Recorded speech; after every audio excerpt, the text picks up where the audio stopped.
Eto ang malupit, atong ang pinagsabay ang mag-ina. Ginamitan ng utak, sinilaw ng pera. Schedule nila. 3 araw kay Shine, 3 araw sa anak niya. Ayan ang resulta, nagbunga. Galit na galit si Sarmontano, lumapit na kay Senador Robin Padilla.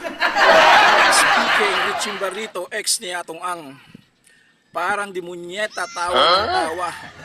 Binalaan na kita, Shine. Anong ginawa mo? Nakipagtalo ka pa. Ayan tuloy ang resulta, tinuhog kayong dalawa. Isa pa tong si Aramina, kung hindi ka lang naging asawa ni Jumare Eliana, malamang sa alamang pinapaikot ka rin sa palad niya. Naniniwala talaga ako. Probinsya daw ng China ang Maynila. PBBM, maniniwala ka ba? Marcos administrasyon na ngayon, hindi na Duterte maki-China.